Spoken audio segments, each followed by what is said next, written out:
My name's Clara. My life, you could say, was the epitome of ordinary, mundane to its core. That was until I met him, Eric. It all began at a work seminar, a place you'd least expect life to throw you a curveball.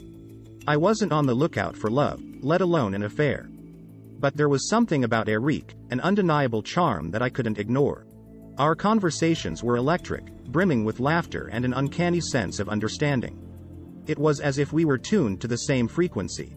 Sometimes, in those moments, I'd almost forget that I was married to Paul, who'd been my husband for a solid decade. With Eric, everything seemed more vivid, more intense. It's funny how someone can just waltz into your life and stir up emotions you thought were dormant. Paul and I, we had a comfortable relationship, the kind that's warm but perhaps lacking sparks. Don't get me wrong, I loved him in my way, but with Eric, it was different. He was like a breath of fresh air, a secret escape from my everyday life. I found myself eagerly anticipating our next meeting, which was quite a departure from my usual routine of work, home, sleep, and repeat. One day, after the seminar sessions, Eric and I ended up at the same coffee shop. It was unplanned, or so I thought. We chatted over coffee, and before I knew it, hours had slipped by. There was an ease to our conversation, a natural flow that was hard to come by. We talked about everything and nothing, our jobs, our hobbies, and even our dreams, which seemed to align in a strange sort of way. As I drove home that day, my mind kept replaying our conversation. I was drawn to him in a way that scared me a little. I mean, I was a married woman, and here I was, feeling giddy about another man. It felt wrong, but at the same time, it was exhilarating. The seminars continued over the next few days, and so did our coffee rendezvous. With each meeting, I could feel the lines blurring. I was stepping into dangerous territory, and a part of me knew it. Yet, there was another part, a reckless part, that wanted to see where this path would lead. Eric was charismatic, to say the least. He had a way with words, a kind of poetry in his speech that made even the mundane seem magical. He listened intently when I spoke, making me feel like I was the only person in the room. It's strange, you know, how starved you can be for attention without even realizing it. One evening, as we were saying goodbye, our hands lingered a bit too long. That touch was electric, sending a jolt through my entire body. It was a wake-up call, but not the kind that stops you. Instead, it urged me further down a path I knew was wrong but couldn't resist exploring. Looking back, I can see how I got swept away. But at the moment, all I could think of was Eric and the way he made me feel. It was like I was living in a bubble, detached from reality, from my commitments. It's funny how life can be upended by something as simple as a chance encounter. And that's how it began, an affair that would change everything. I had no idea then how deeply it would affect my life, the lives of those around me. If I had, would I have stopped?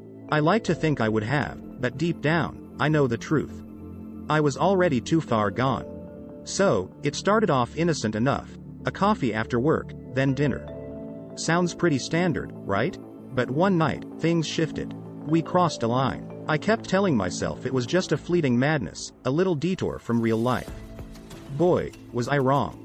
Eric and I began seeing each other more often. It was like I was under some sort of spell.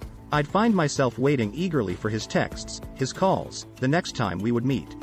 It was a thrill, this secret we shared, hidden from the rest of the world. I felt alive, vibrant, feelings I hadn't experienced in a long while. Meanwhile, back at home, things with Paul were different. He seemed distant, or maybe I was the one pulling away. He started asking questions, you know, the kind that have layers beneath them. He noticed my frequent absences, my mind being somewhere else even when I was right there. I became an expert at dodging questions and spinning stories. Just a lot of work, I'd say, or, I'm just tired, that's all. But each lie felt like a tiny betrayal. It's weird how you can feel your heart squeeze in guilt, yet find yourself unable to stop what you're doing. Eric was like a drug to me. Whenever I was with him, it was like being in a different world, a world where only the two of us existed. We'd meet in these out-of-the-way places, always cautious. But that caution, that risk, it only added to the excitement. I remember this one evening, we had dinner at this cozy little restaurant tucked away in the city. It was like we were in our little bubble. The conversation flowed, the wine was perfect, and for a moment, I forgot everything, my marriage, my responsibilities, all of it. The more time I spent with Eric, the more I craved his presence. It was a heady feeling, being wanted like that, feeling that rush of anticipation. But it wasn't just physical, we connected on so many levels. We'd talk for hours, about our hopes, our dreams, the things that scared us. He understood me in a way I hadn't felt understood in years. But every time I went back home to Paul, guilt washed over me. He was the same kind, loving man I'd married. And here I was, sneaking around, lying to him. It was a mess, and deep down, I knew it. But somehow, I couldn't bring myself to stop. You might wonder why I didn't just end things with Paul if I was so enamored with Eric. I've asked myself that too, more times than I can count. I guess I was scared. Scared of hurting Paul, scared of the unknown, scared of admitting that I'd strayed so far from the person I thought I was. So, I continued this double life, juggling between the thrill of my secret affair and the increasingly fragile facade of my marriage. It was exhausting, living a lie, but at that moment, it felt like the only way. Little did I know, it was a house of cards, ready to tumble down at the slightest touch. And as these things tend to go, the truth was inching closer, ready to shatter the illusion I'd built around myself. But back then, caught up in the whirlwind of my affair with Eric, I was blind to the storm that was brewing on the horizon. As time went by, Paul started getting more and more suspicious. It was like he could sense something was off, even if he couldn't put his finger on it. He'd find excuses to check my phone or casually ask about my schedule, his eyes searching for something, anything, that might confirm his doubts. The guilt was eating at me. I was constantly torn between the guilt of lying to Paul and the excitement I felt with Eric. Every time Paul looked at me with suspicion, I felt this pang in my heart. I knew I was betraying his trust, the years we'd spent building our life together, but I couldn't bring myself to end things with Eric. Then, one day, it all came to a head. Paul confronted me. It wasn't dramatic or anything, he's not that kind of guy. He just calmly asked if I was seeing someone else. His voice was steady, but I could see the hurt in his eyes. It was heartbreaking. I denied it, of course. I told him he was imagining things, that it was just the stress from work getting to me. But as I spoke those lies, I could feel the distance growing between us. It was like I was watching our relationship crumble right before my eyes, and I was the one holding the sledgehammer. Deep down, I knew I was losing Paul's trust. How could I not? I was lying straight to his face, and he had always been good at reading me. We'd been together for so long, he could tell when something was up. I guess I just hoped he'd believe the facade I was putting up. Living with that kind of guilt and fear is exhausting. I was always on edge, constantly worried that Paul would find out or that Eric would slip up and expose our affair. It was like walking on a tightrope, trying to balance two completely different lives. Sometimes, I'd catch myself wondering what I was doing. Why was I risking everything for this affair? But then, I'd meet Eric, and it was like all those doubts and worries would just melt away, at least for a little while. It was a temporary escape, a way to forget about the mess I was making of my life. I think part of me was also scared of what it would mean to end things with Eric. It wasn't just about the affair or the excitement. I had developed real feelings for him. He was more than just a fling. He had become a significant part of my life, someone I cared about deeply. But with each passing day, the strain of leading a double life was getting to me. I was becoming more paranoid, more anxious. I'd jump every time my phone rang or if Paul asked me something out of the ordinary. I was living in constant fear of being found out. And then, there were the little things that started to add up. Paul becoming more withdrawn, the occasional awkward silences, the way he'd avoid making eye contact. It was like he knew, even if he didn't want to admit it. Our relationship was on thin ice, and I was the one with the hammer. It's strange how you can be aware of making a huge mistake, yet feel powerless to stop it. I knew I was hurting Paul, possibly ruining our marriage, but I felt trapped in this cycle of lies and deception. The affair with Eric had started as a thrill and escape, but it had quickly turned into a web that I couldn't seem to break free from. I guess that's the thing about affairs. They start as a small diversion, something exciting and new. But before you know it, they grow into this huge, complicated mess that affects everyone around you. And the worst part? You feel too deep in it to find your way out. Alright, so after about 3 months of this whole affair thing with Eric, I made a decision that, honestly, looking back now, feels like a whole different lifetime. I decided to leave Paul. Yeah, I know how it sounds. I was choosing the guy the first was having an affair with over my husband of 10 years.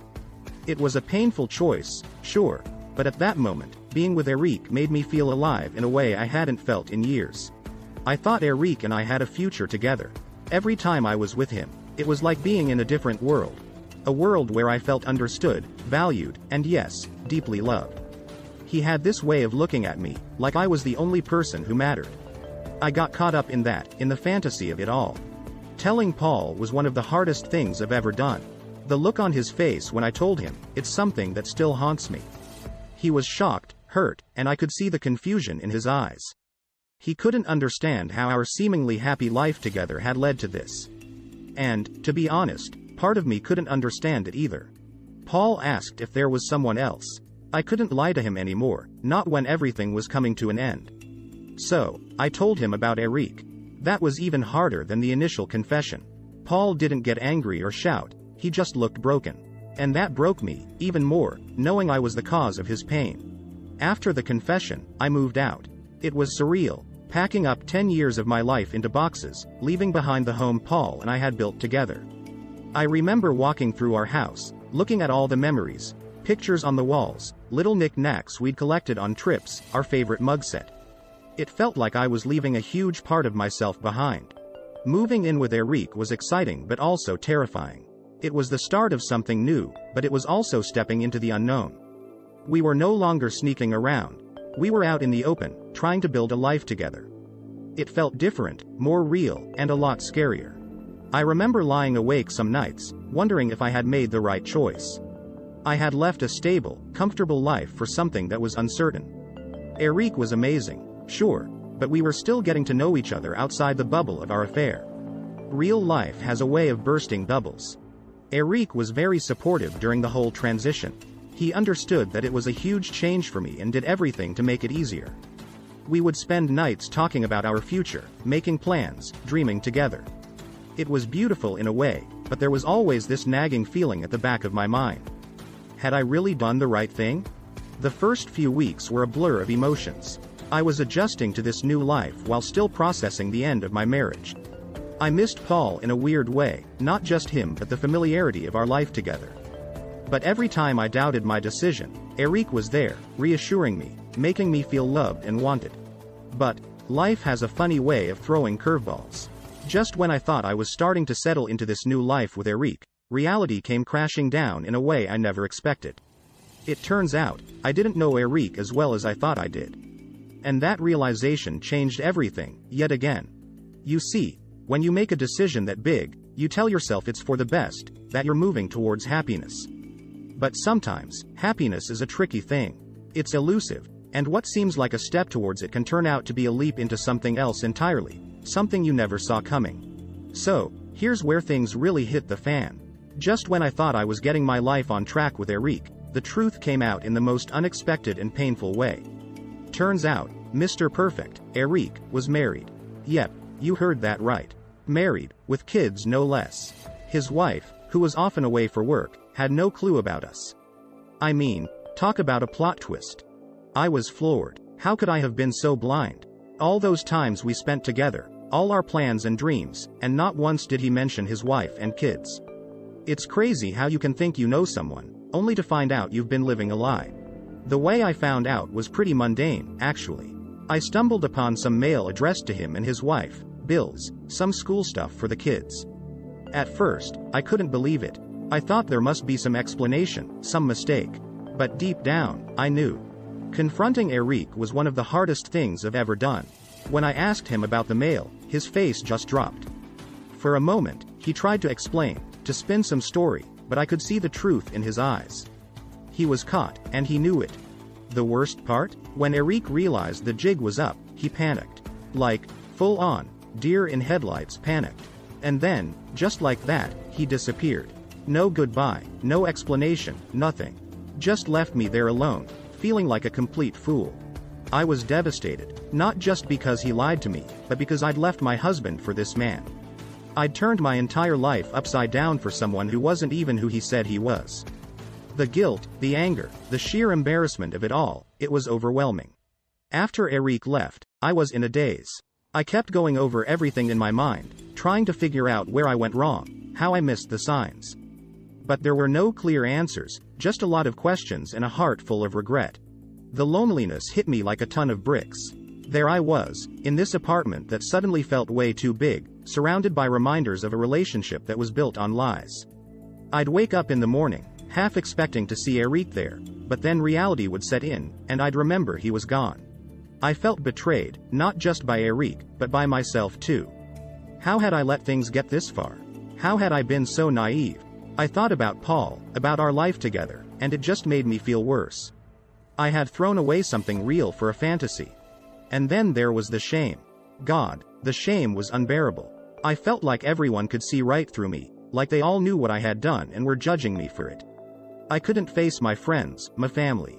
I felt like I had let everyone down, especially Paul. The days after Eric left were some of the darkest I've ever experienced. I was stuck in this loop of self-loathing and regret. I kept replaying everything in my head: my marriage with Paul, my affair with Eric, the lies, the secrecy. It was like watching a movie of my life and realizing the plot made no sense. I realized how much I had lost, not just my relationship with Paul, but a part of myself too. I had been so wrapped up in the excitement of the affair that I hadn't stopped to think about the consequences, about who I was becoming in the process. In the end, the revelation about Eric was a harsh wake-up call. It forced me to take a hard look at myself, at the choices I had made, and the person I had become. It was a painful process, but it was also necessary. I needed to confront the truth, no matter how ugly it was. So, there I was, dumped by Eric and separated from Paul, the guy who had loved me through thick and thin. My friends, well, let's just say they weren't exactly throwing me a pity party. And my family? Disappointed doesn't even begin to cover it. I had tossed away everything for a guy who, it turns out, wasn't worth a dime. The aftermath of my decisions hit me like a ton of bricks. It's one thing to mess up your life in private, but another to have everyone know about it. The judging looks, the whispered conversations when I walked into a room, it was like I was living in a bad soap opera. Every time I bumped into someone I knew, I could see the judgment in their eyes. "That's Clara, the one who cheated on her husband," they seemed to say. I felt branded, like I was wearing my mistakes for everyone to see. I wanted to shout at them, tell them there was more to the story, but what was the point? In their eyes, I was the villain of my own story. My friends, the ones I thought would stick by me through anything, began to distance themselves. Coffee dates got canceled, calls went unreturned. I guess it's true what they say about knowing who your real friends are when stuff hits the fan. And then there was my family. They were big on the whole family values thing, so you can imagine how well they took the news. My parents were heartbroken. They loved Paul like a son. My sister, who had always been my confidant, couldn't even look me in the eye. I felt like I had let everyone down, like I was a disappointment. I tried reaching out to Paul, not to get back together, but to apologize, to try to explain. But he wouldn't see me. I couldn't blame him, really. I had hurt him in the worst possible way. I left voicemails, sent texts, but nothing. Just silence on the other end. That silence was deafening. It was the sound of a door closing, a chapter ending. I spent a lot of nights alone in my apartment, just thinking about everything. I missed Paul, missed our life together. It wasn't perfect, but it was real. With Eric, it had all been a fantasy, a break from reality.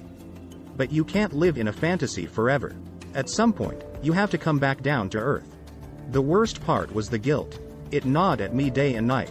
I had been selfish, chasing after something new and exciting, not thinking about who I was hurting in the process. I had betrayed the person who had stood by me for years, and for what? A few months of excitement? I started to isolate myself, too ashamed to face the world. I'd go to work, come home, and just watch TV or stare at the ceiling. I lost interest in the things I used to love. It was like I was there, but not really. Just going through the motions. The days blended into each other, each one as gray and unremarkable as the last. I was stuck in this rut, and I didn't know how to get out. It's funny how you can be surrounded by people and still feel so alone. I started to realize the full extent of what I had lost. It wasn't just my marriage or my relationship with Eric. I had lost a part of myself, the part that believed in love, in doing the right thing. I had become someone I didn't recognize, someone I didn't even like. In the midst of all this, I had a lot of time to think about everything. about my marriage with Paul, my affair with Eric, about who I was and who I wanted to be. It was a tough pill to swallow, realizing that the chaos in my life was of my own making. So, there I was, alone and full of regret, trying to figure out where it all went wrong. Trying to piece together a life that I had so carelessly torn apart. It was a long, hard road ahead, and I wasn't even sure where to start. But I knew I had to try, to make amends somehow, even if it was just with my